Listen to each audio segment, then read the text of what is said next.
One glass, brother.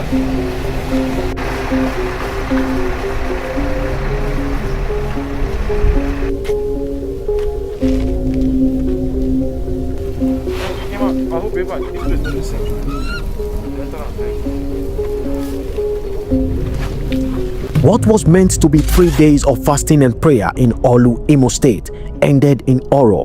A prophetess and her followers gathered to seek God, but instead they walked into the hands of ritualists, kidnappers, and organ harvesters.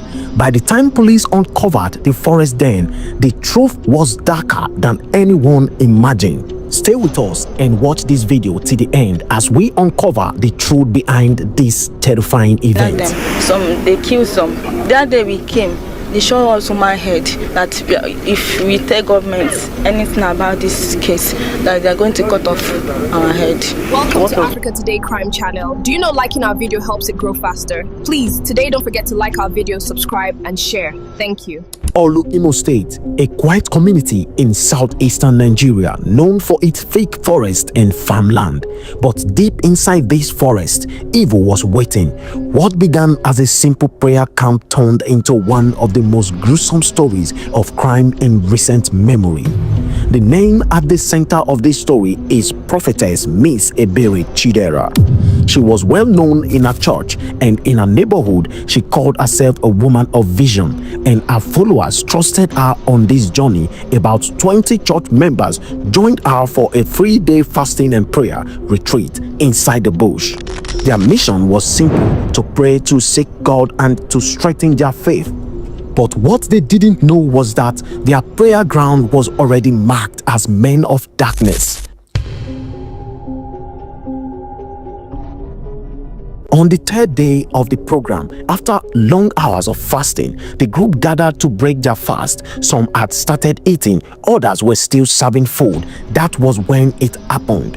A gang of armed men stormed the camp. They were not ordinary robbers. These were ritualists, kidnappers, and organ harvesters.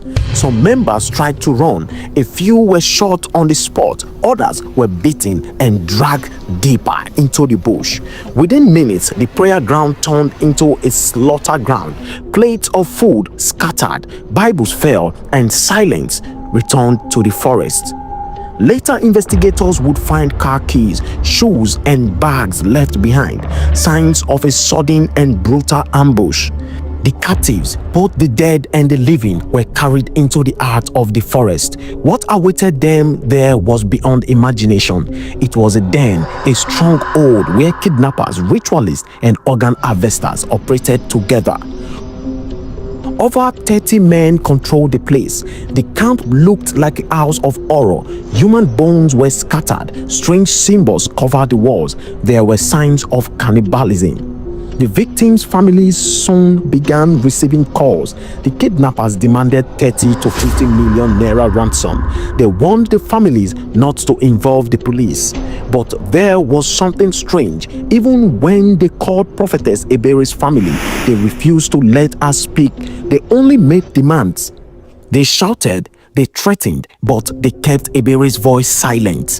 Unknown to the family, Prophetess Ebere was already dead. Her family grew suspicious. They decided to play along. Yes, in order to restore the dignity of the human persons that were grossly violated by the hoodlums, the state government, through its health agencies, accompanied the security forces to the camp this morning to excavate and exhume some of the bodies, and that is exactly what they have done, so that they could be given proper burial. They told the gang they were preparing the ransom, a full 30 million naira, but behind the scenes, they contacted the police. The police worked with local vigilantes. They set a trap.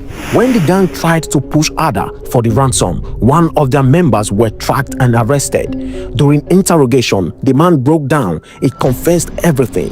He revealed the exact location of the den deep inside the forest of Olu. The police moved in. A joint operation was launched. What they uncovered shocked even hardened officers.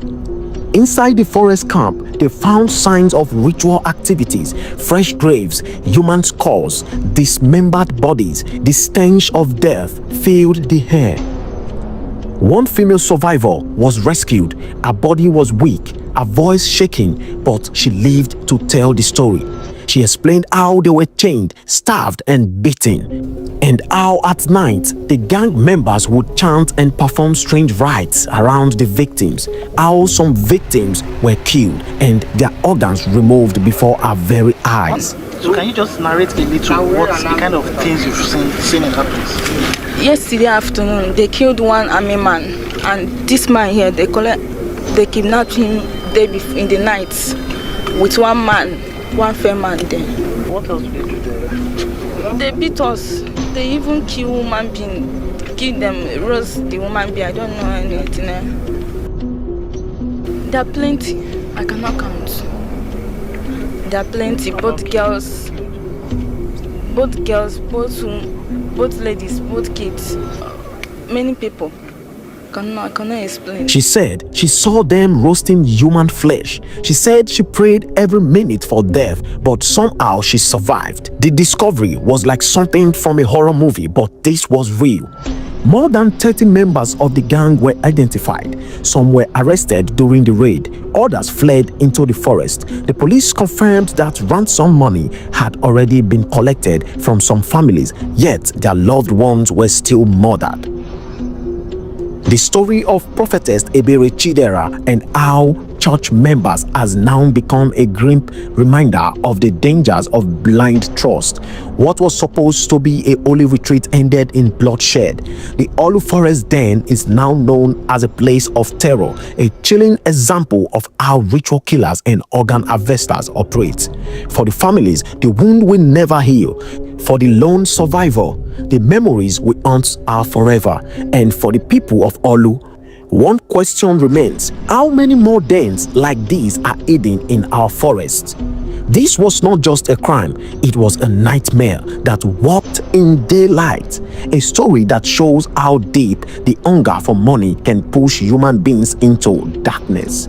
The police say investigations are still ongoing, but the ghost of those who died in Olu Forest will never be forgotten. If you have learned any lesson from this video and you found it informative, please do not hesitate to subscribe, like this video, share it to all your social media platforms, and also don't forget to give your thought in the comment box below. Be vigilant and stay safe out there.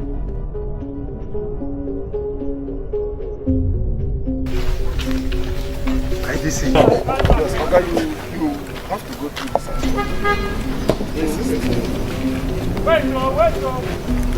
Don't go.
I hope this place is not the same.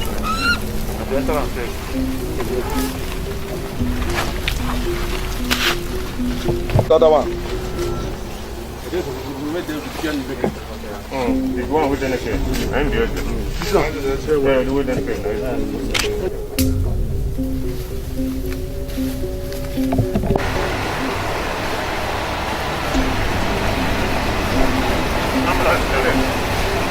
Ambulance, brother.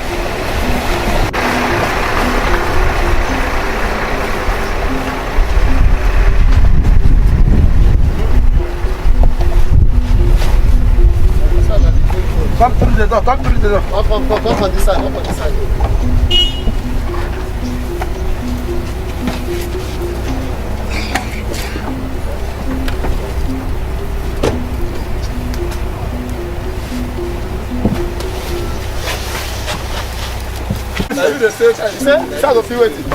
From there, enter. Okay, you dey talk your own, make him talk his own. You didn't provide any of this thing, sir. You have yourself. Now move this here. Let's go. Somebody is in the pit.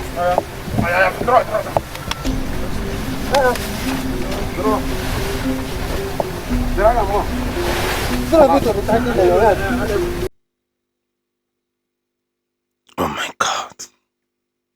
What a sad story.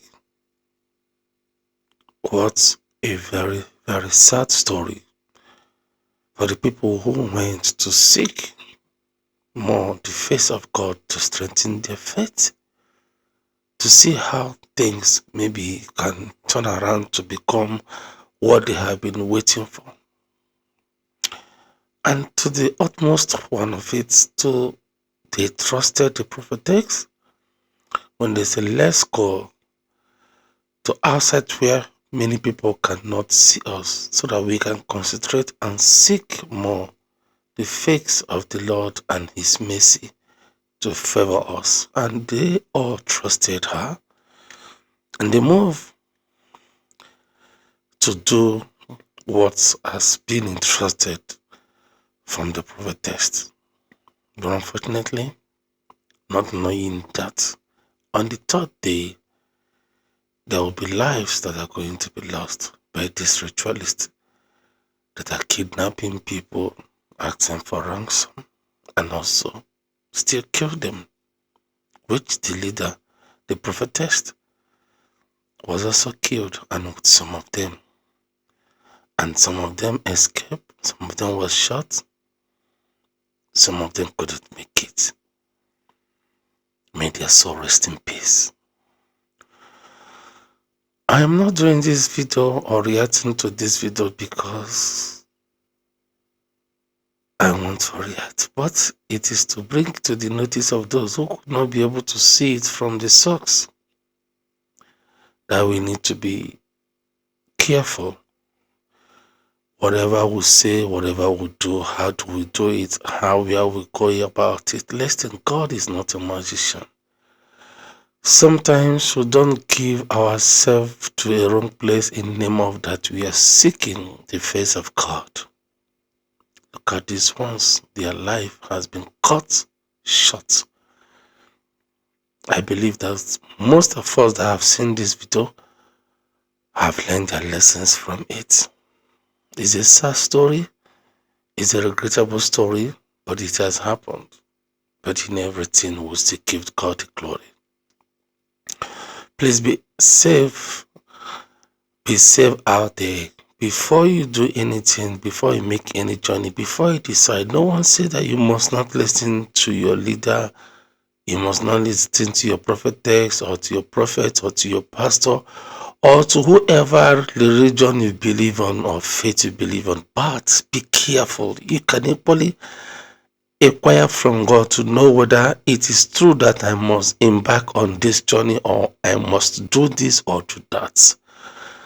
Oh Jesus, may that soul rest in peace. I do not want to talk more about this, but may their soul rest in peace. And you out there that are still breathing, have you given God the glory? Have you thanked him? Make sure you do the right things. Acknowledge him so that he will acknowledge you too.